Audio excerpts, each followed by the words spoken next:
The scream of my grandfather still echoes in my memory. It wasn't just a cry of pain. It was the kind of sound that splits the night open and never lets you forget it. I sprinted outside barefoot, the gravel biting into my feet.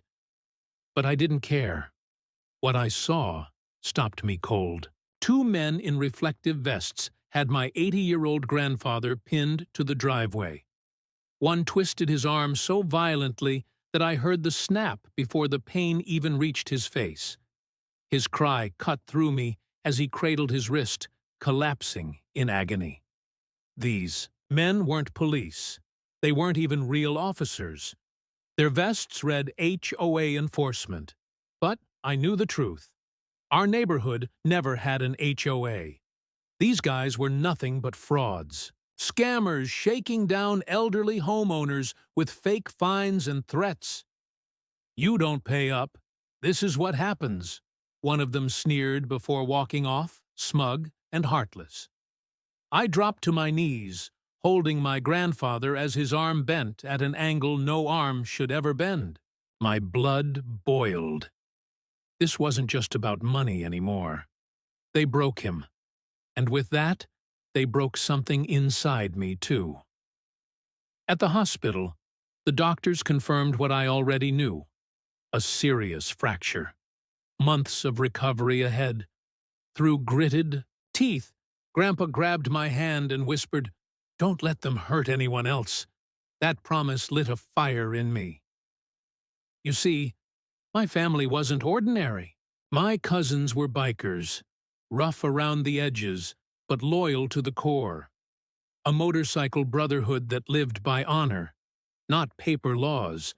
And when they heard what had been done to Grandpa, they didn't hesitate. "This isn't revenge," my cousin, Luke, growled beside his Harley. "This is respect." They put hands on family. Tonight, they learn what that costs. The plan was clean. Not chaos, not violence. Justice. The following Friday, when word spread that the fake HOA was making rounds again, we were ready. The rumble of engines filled the streets before the scammers even showed up. Dozens of motorcycles growling like thunder. Neighbors peeked from windows, some scared, some relieved. When the scammers' truck pulled in, they froze. Clipboards in hand, fake vests on their shoulders, but the fear in their eyes betrayed them. "You broke an old man's arm," Luke said, his voice steady as steel. "My uncle. Tonight, you answer for it." One cousin ripped the vest off a fraud and threw it to the dirt. "You've got no authority. Not here, not ever." The bikers circled them, engines idling like beasts ready to pounce. The scammers tried to bluff, then to run, but there was no escape. And here's the part that mattered most. My cousins never laid a finger on them, not once.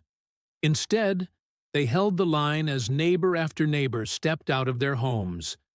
People who had lived in fear finally found their voices. They threatened me. They stole my money.